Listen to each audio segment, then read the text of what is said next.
Pajak resmi naik mulai Januari 2025 di tengah perekonomian masyarakat Indonesia sedang tidak baik-baik saja. Angka pengangguran tinggi, PHK di mana-mana, barang-barang pada naik semua, mencari kerja juga susah. Ini benar-benar di luar nalar, guys. Debat mengenai PPN 11-12% itu juga sudah sangat dalam. Itu gak ngerti ya sama sistem pemerintahan di Konoha yang emang bener-bener nepotisme banget gitu ya. Ada menteri dari presiden itu, dari periode itu ke itu, terus menteri yang mau dijadiin itu. Halo guys, berkaitan dengan kenaikan PPN 12%, Bu Sri Mulyani mengatakan kami bukan membabi buta. Yalah Bu, tidak perlu ada yang jadi babi apalagi sampai buta.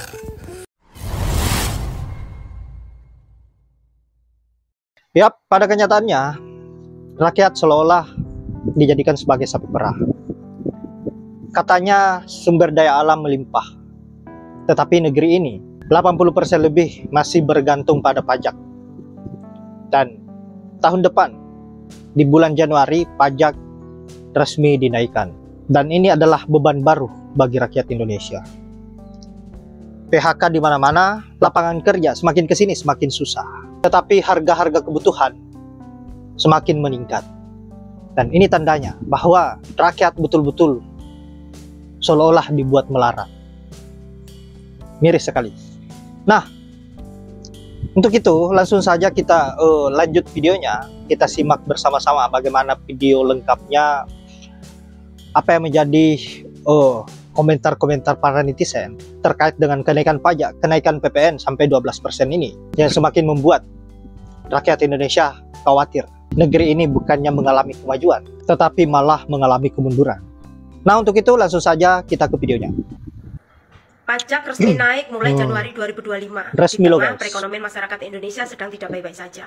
Angka pengangguran tinggi, PHK di mana-mana, barang-barang pada naik semua, mencari kerja juga susah.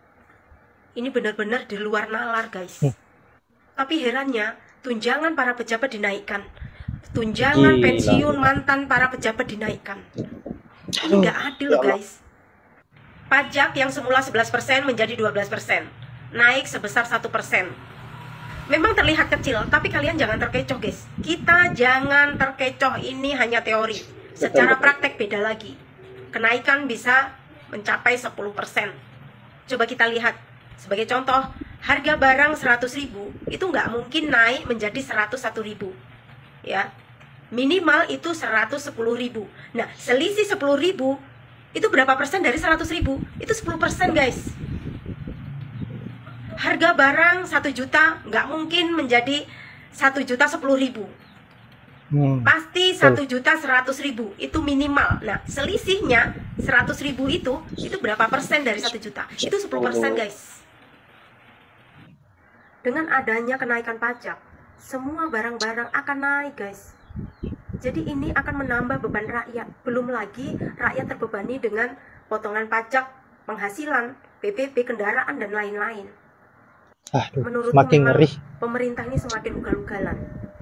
Rakyat bukan menjadi prioritas, tapi menjadi objek kepentingan mereka.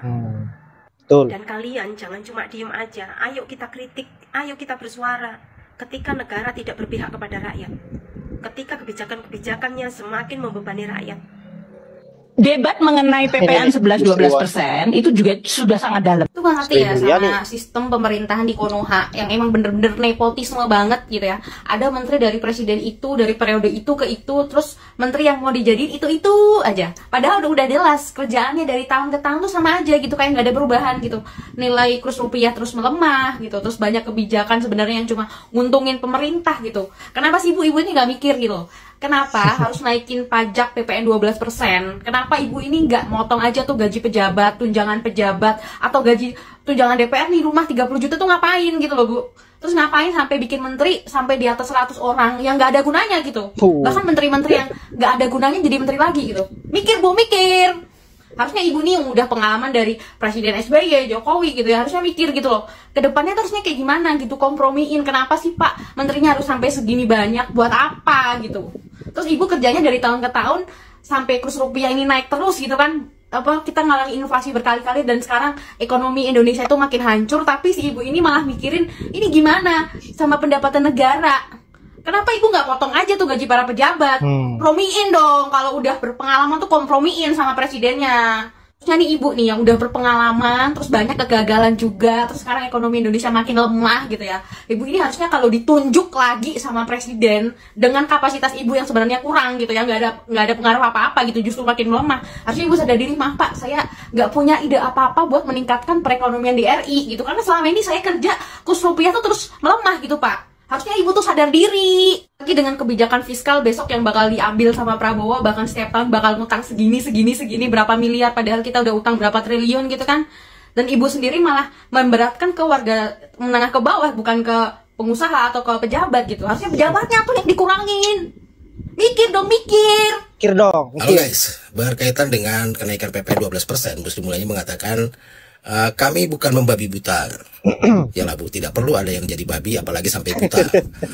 Yang mungkin ya, kita semua tahu juga bahwa ada beberapa cara yang belum dilakukan atau lebih baik dilakukan daripada menaikkan PPN menjadi 12% ini. Seperti misalnya pemerintah bisa meningkatkan pendapatan dari sumber-sumber seperti sumber daya alam ya, SDA, lalu kekayaan negara yang dipisahkan ya, KND, dan dari Badan Layanan Umum atau BLU. Lalu selain itu mungkin pemerintah juga bisa mengurangi aktivitas ilegal dan penghindaran pajak ya, dengan memperketat pengawasan dan penegakan hukum tentunya. Nah, kemudian pemerintah juga bisa menggunakan teknologi untuk memperbaiki sistem administrasi perpajakan dan meningkatkan efektivitas pengumpulan pajak ini. Karena memang banyak wajib pajak yang kita ketahui juga belum menunaikan kewajibannya. Lalu kemudian bisa juga pemerintah memberikan insentif fiskal ya untuk mendorong investasi di berbagai sektor gitu, termasuk sektor digital dan teknologi misalnya. Lalu pemerintah juga bisa memperluas jenis barang dan jasa yang dikenai pajak untuk meningkatkan tax base ini. Nah, kalau kita perhatikan juga ya, Pak Presiden dari zamannya Pak Jokowi selalu kan bolak-balik ngomong kalau bahkan dari nikel dan timah saja negara ini bisa mendapatkan pemasukan ratusan triliun rupiah katanya. Belum lagi dari sumber daya alam yang lain. Tapi kenapa tetap saja pajak dan pajak lagi yang dikejar-kejar? Kita lihatlah misalnya Arab ini cuma punya minyak ya, tapi bisa segitu kaya negaranya. Nah, kita Indonesia punya begitu banyak sumber daya alam, tanah kita nggak tandus, tapi malah banyak sekali rakyat kita yang sengsara. Ada susu lokal, yang dipilih susu impor. Bilangnya susu lokal, kualitasnya kurang baik. Bukannya dibantu, dibina, ditingkatkan supaya kualitasnya menjadi baik, ini kok malah memilih impor. Ini kan alibi namanya. Lalu misalnya Malaysia, kalau kita lihat tetangga-tetangga kita nih ya, Malaysia ini biasa-biasa saja sumber daya alamnya, tapi mereka bisa menjual BBM sepertiga harganya dari Indonesia. Ya, kita juga sama-sama tahu juga bahwa 60% pekerja ini adalah pedagang, penjual, dan lain-lain. Dan ini ada di sektor informal. Dan kontribusi sektor informal pada PDB sekitar 30%, setara dengan 7.000 triliun. Nah, sektor informal ini yang katanya sulit dipajak, ya tidak terjangkau. Dan inilah kenapa tax ratio kita jadi rendah. Nah, solusi yang diberikan oleh Kementerian Keuangan adalah sapu bersih gitu dengan PPN naik 12%. Nah, kita sama-sama tahu juga bahwa perusahaan-perusahaan besar dengan omset yang besar bisa membayar konsultan pajak dan ya bisa menyuap petugas semacam Gayus dan Rafael Alun kemarin ini ya untuk mengecilkan nilai pajaknya. Nah, sementara UMKM, pengusaha kecil ya nggak bisa apa-apa selain menerima kenaikan pajak, naik dan naik lagi. Ya, sudahlah, biarlah rakyat yang membantu negara dan penyelenggara negara cukup foya-foya saja. Salam. Yap, itulah berbagai komentar dari netizen terkait dengan kenaikan pajak di 2025 nanti. Saya kira apa yang disampaikan oleh netizen ini, kaum 58% wajib untuk mendengarkannya. Agar kalian betul-betul sadar dengan apa yang menjadi pilihan kalian yang semakin membebani rakyat Indonesia. Bukannya membaik, malah yang ada hanya semakin memburuk negeri ini. Baiklah sahabat-sahabat, saya kira hanya itu. Terima kasih sudah menyaksikan menyaksikan setiap video yang saya up, dan semoga ada manfaat dari video yang saya up.